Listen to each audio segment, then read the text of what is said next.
Hello जी, जय श्री कृष्णा जी, राधे राधे, राम राम जी, वाहेगुरु जी। जो भी आप बोलना चाहते हैं वो बोलें। नमस्कार, कुछ भी बोलें, अच्छा बोलें, मीठा बोलें।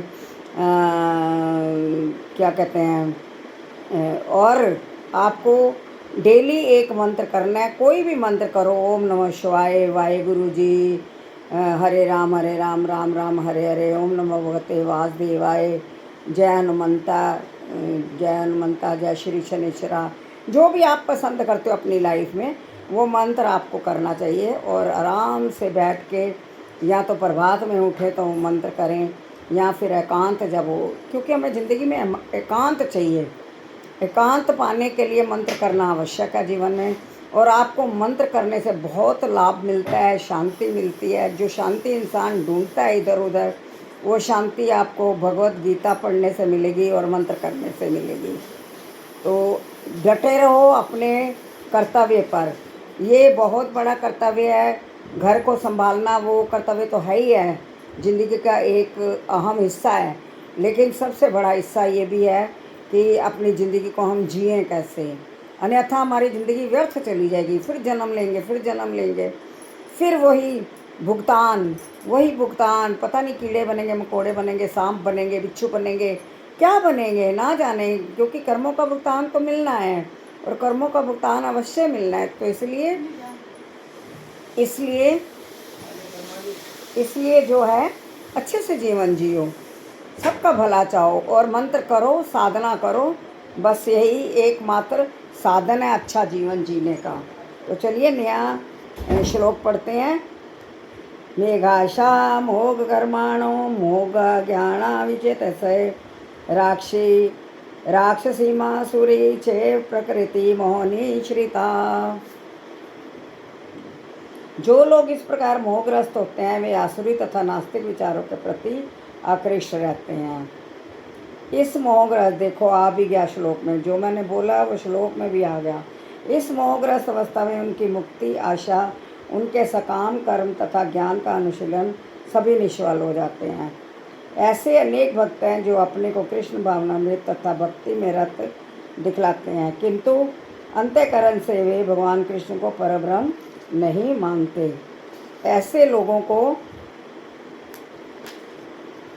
कभी भी भक्ति फल भगवत धाम गमन प्राप्त नहीं होता। इसी प्रकार जो पुण्य कर्मों में लगे रहकर अंततः इस भवबंधन से मुक्त होना चाहते हैं, वे भी सफल नहीं हो पाते, क्योंकि वे कृष्ण का उपवास करते हैं। दूसरे शब्दों में, जो लोग कृष्ण पर हंसते हैं उन्हें आसुरी या नास्तिक समझना चाहिए। जैसा कि 7वें अध्याय में बताया जा चुका है, ऐसे आसुरी दुष्ट कभी भी कृष्ण की शरण में नहीं जाते। अतः परम सत्य तक पहुँचने के उनके मानसिक चिंतन उन्हें इस मिथ्या परिणाम को प्राप्त कराते हैं कि सामान्य जीव तथा कृष्ण एक समान हैं। ऐसी मिथ्या धारणा के कारण वे सोचते हैं कि कभी भी तो यह शरीर प्रकृति द्वारा केवल आच्छादित है, और जो ही व्यक्ति मुक्त होगा तो उसमें तथा ईश्वर में कोई अंतर नहीं रह जाएगा। कृष्ण से समता का यह प्रयास भ्रम के कारण निष्फल हो जाता है। इस प्रकार का आसुरी तरह नास्तिक ज्ञान अनुशीलन सदैव व्यर्थ रहता है। यही इस श्लोक का संकेत है। ऐसे व्यक्तियों के लिए वेदांत सूत्र तथा उपनिषदों जैसे वैदिक वाङ्मय के ज्ञान का अनुशीलन सदा निष्फल होता है। अतः भगवान कृष्ण को सामान्य व्यक्ति मानना घोर अपराध है। जो ऐसा करते हैं वे निश्चित रूप से मोहग्रस्त रहते हैं, क्योंकि वे कृष्ण के शाश्वत रूप को नहीं समझ पाते। बृहद विष्णु स्मृति का कथन है, यो वेति भौतिकम दहम कृष्णस्य परमात्मनः स सर्व समाद बहिष्कार्य श्रोत समार्थ विदान्तः मुखम तस्यावलोक्यापि सचेलम सनान माचरेत। जो कृष्ण के शरीर को भौतिक मानता है, उसे श्रुति तथा स्मृति के समस्त अनुष्ठानों से वंचित कर देना चाहिए। यदि कोई भूल से उसका मुंह देख ले तो उसे तुरंत गंगा स्नान करना चाहिए, जिससे छूत दूर हो सके। देखो, कह रहे हैं कि जो भगवान कृष्ण को भगवान कृष्ण के शरीर को भौतिक मानता है उससे दूर हो जाना चाहिए और गंगा स्नान करना चाहिए। यदि कोई भूल से उसका मुंह देख ले तो उसे तुरंत गंगा स्नान करना चाहिए जिससे छूत दूर हो सके। लोग कृष्ण की हंसी उड़ाते हैं क्योंकि वे भगवान से ईर्ष्या करते हैं। उनके भाग्य में जन्म जमांतर नासिक तथा असुर जोनियों में रहे आना लिखा है। हाँ देखा, जन्म जमांतर मतलब बार बार बार बार जन्म लेना, मरना जो है, नास्तिक और असुर योनियों में रहना लिखा हुआ है। उनका वास्तविक ज्ञान सदैव के लिए भ्रम में रहेगा और धीरे धीरे वे सृष्टि के गहनतम अंधकार में गिरते जाएंगे। महात्मनस्तु माँ पार्थ देवी प्रकृति माशेतः भजन्त्य न्यन मनसो ज्ञात्वा भूतादि व्ययम। हे पार्थ, मोह मुक्त महात्मा जन देव प्रकृति के संरक्षण में रहते हैं। वे पूर्णतः भक्ति में निमग्न रहते हैं क्योंकि वे मुझे आदि तथा विनाशी भगवान के रूप में जानते हैं। इस श्लोक में महात्मा का वर्णन हुआ है। महात्मा का सबसे पहला लक्षण ये है कि यह देवी प्रकृति में स्थित रहता है, वह भौतिक प्रकृति के अधीन नहीं होता। और यह होता कैसे है, इसकी व्याख्या 7वें अध्याय में की गई है। जो भगवान श्री कृष्ण की शरण ग्रहण करता है वह तुरंत ही भौतिक प्रकृति के वश से मुक्त हो जाता है। यही वह पात्रता है। ज्यों ही कोई भगवान का शरणागत हो जाता है वह भौतिक प्रकृति के वश से मुक्त हो जाता है। यही मूलभूत स्रोत है। तटस्था शक्ति होने के कारण जीव ज्यों ही भौतिक प्रकृति के वश से मुक्त होता है त्यों ही वह आध्यात्मिक प्रकृति के निर्देशन में चला जाता है। आध्यात्मिक प्रकृति का निर्देशन ही देवी प्रकृति कहलाती है। इस प्रकार से जब कोई भगवान के शरणागत होता है तो उसे महात्मा पद की प्राप्ति होती है। महात्मा अपने ध्यान को कृष्ण के अतिरिक्त अन्य किसी और नहीं ले जाता क्योंकि वह भली भांति जानता है कि कृष्ण ही आदि परम पुरुष समस्त कारणों के कारण हैं। इसमें तनिक भी संदेह नहीं है। ऐसा महात्मा अन्य महात्माओं तथा शुद्ध भक्तों की संगति से प्रगति करता है।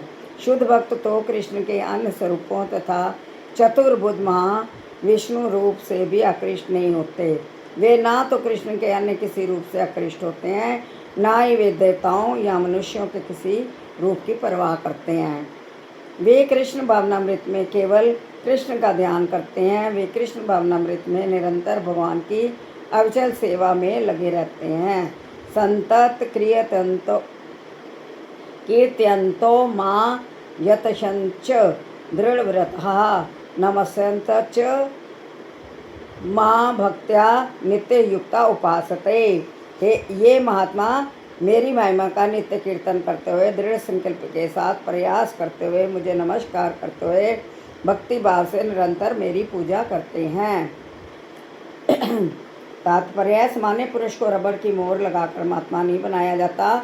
जहाँ पर उसके लक्षणों का वर्णन किया गया है, महात्मा सदैव भगवान कृष्ण के गुणों का कीर्तन करता रहता है। उसके पास कोई दूसरा कार्य नहीं रहता। वह सदैव कृष्ण के गुणगान में व्यस्त रहता है। दूसरे शब्दों में वह निर्विशेषवादी नहीं होता। जब गुणगान का प्रश्न उठे तो मनुष्य को चाहिए कि वे भगवान के पवित्र नाम, उनके नित्य रूप, उनके दिव्य गुणों तथा उनकी असामान्य लीलाओं की प्रशंसा करते हुए परमेश्वर को महिमान्वित करें। उसे इन सारी वस्तुओं को महिमान्वित करना होता है। अतः महात्मा भगवान के प्रति आसक्त रहता है। जो व्यक्ति परमेश्वर के निराकार रूप ब्रह्म ज्योति के प्रति आसक्त होता है उसे भगवद गीता में महात्मा नहीं कहा गया। उसे अगले श्लोक में अन्य प्रकार से वर्णित किया गया है। महात्मा सदैव भक्ति के विविध कार्यों में यथा विष्णु के श्रवण कीर्तन में व्यस्त रहता है, जैसा कि श्रीमद् भागवत में उल्लेख है। यही भक्ति श्रवण कीर्तन विष्णु तथा स्मरण है। ऐसा महात्मा अनंत भगवान के 5 दिव्य रसों में से किसी एक रस में उनका सानिध्य प्राप्त करने के लिए दृढ़व्रत होता है। इसे प्राप्त करने के लिए वह मनसा वाचा कर्मणा अपने सारे कार्यकलाप भगवान कृष्ण की सेवा में लगाता है। यही पूर्ण कृष्ण भावनामृत कहलाता है। भक्ति में कुछ कार्य हैं जिन्हें दृढ़व्रत कहा गया है तथा प्रत्येक एकादशी को तथा भगवान के आविर्भाव दिवस, जन्माष्टमी पर उपवास करना, ये सारे विधि विधान महाचार्यों द्वारा उन लोगों के लिए बनाए गए हैं जो दिव्य लोक में भगवान का सानिध्य प्राप्त करने के इच्छुक हैं।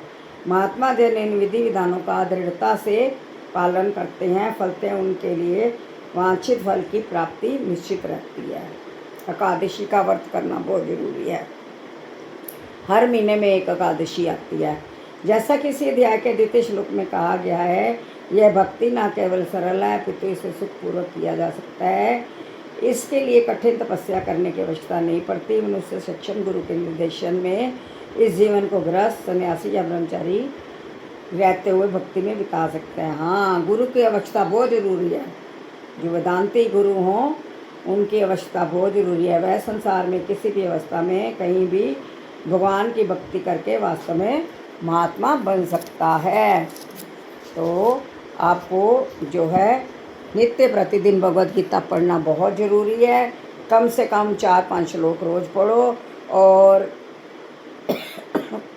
हरे राम राम राम हरे हरे, हरे कृष्णा कृष्णा कृष्णा हरे हरे मंत्र करें। बहुत लाभ मिलता है इस मंत्र का। आप जो शांति चाहते हो वो शांति मंत्र करने से ही मिलती है। एक जगह पर बैठो और वहीं पे बैठ के नित्य जो है आप गीता का पाठ करो और मंत्र करो। इसी से आपका जीवन सुलभ बन जाएगा। और साधे हुए जो गुरु हैं उनकी शरण में जाओ। जब आप अंदर से प्रार्थना छोड़ोगे तो आप गुरु प्राप्त कर सकते हो। अन्यथा गुरु कोई वस्तु नहीं है जो किसी दुकान से खरीद के ले आए। आपके जो संकल्प होते हैं बार कि मेरे को जीवन में गुरु की आवश्यकता है, मुझे ज्ञान की आवश्यकता है, तब गुरु आते हैं आपकी बाजू पकड़ने, आपका हाथ पकड़ने। अन्यथा नहीं। जब आपके अंदर भावना नहीं है, संकल्प नहीं है भगवान के प्रति, तो आपको गुरु नहीं मिल सकते। ये खाली तथ्य एक वाक्य नहीं है कि गुरु बिना गति नहीं है। वाक्य में गुरु के बिना गति नहीं है। और ये गुरु जब जीवन में आएंगे तभी समझ आएगा। जय श्री कृष्णा बोलना पड़ेगा। और प्लीज़ सब लोग इसको पढ़ो और एक दूसरे को ये शेयर करो। जो नहीं पढ़ सकते हैं, टाइम नहीं होता, बड़े बुजुर्ग कई होते हैं बेड पे होते हैं, उनको ये सुनाओ, उनके कानों में ये वाणी पड़े, उनको सुनाओ। बड़े बूढ़ों को जो नहीं पढ़ सकते हैं, बच्चों को उठा के उनको थोड़ा बहुत सुनाओ, थोड़ा कीर्तन करो, ताकि बच्चे भी जो है इस रास्ते पे चल सकें। जय श्री कृष्णा बोलना पड़ेगा।